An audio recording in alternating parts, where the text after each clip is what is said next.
Good evening বন্ধুরা, তোমাদের সবাইকে স্বাগত জানাই জিকে পয়েন্ট 365 ইউটিউব চ্যানেলের আরও একটি নতুন ক্লাসে। চলো তোমাদের সাথে আজ আমরা কিছু ইম্পর্ট্যান্ট কোয়েশ্চেন অ্যান্সার নিয়ে আলোচনা করে নিই, যেগুলো বিভিন্ন কম্পিটিটিভ এক্সামে কিন্তু আসে।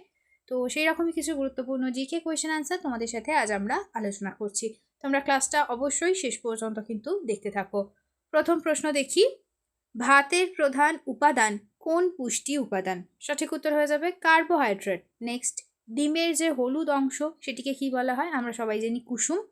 নেক্সট দেখি, দইতে কোন অ্যাসিড থাকে? তাকে বলা হয় ল্যাকটিক অ্যাসিড। ফুলের মধ্যে কোন মিষ্টি পদার্থ থাকে? তাকে বলা হয় অমৃত। নেক্সট দেখি, নুডলস খেতে ব্যবহৃত যে লাঠিগুলো তাদের নাম কি? হয়ে যাবে চপস্টিক্স। কফি উৎপাদনের শীর্ষ দেশ কোনটি? সঠিক উত্তর ব্রাজিল। কোন ফলের মধ্যে 90%-এরও বেশি জল থাকে? উত্তর হয়ে যাবে তরমুজ। চকলেটের উৎপাদনের প্রধান উপাদান কোনটি? সঠিক উত্তর হয়ে যাবে কোকো বিন।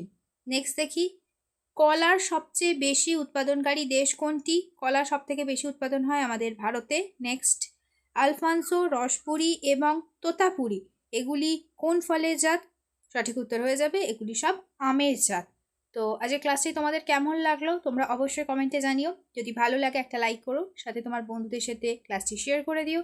আর তোমরা যদি আমাদের চ্যানেলে নতুন হয়ে থাকো তাহলে অবশ্যই কিন্তু চ্যানেলটা সাবস্ক্রাইব করে পাশে থাকা বেল বাটনটা ক্লিক করে অল করে রাখো ফর অল নোটিফিকেশন। তাহলে চলো দেখা হচ্ছে তোমাদের সাথে নেক্সট ক্লাসে।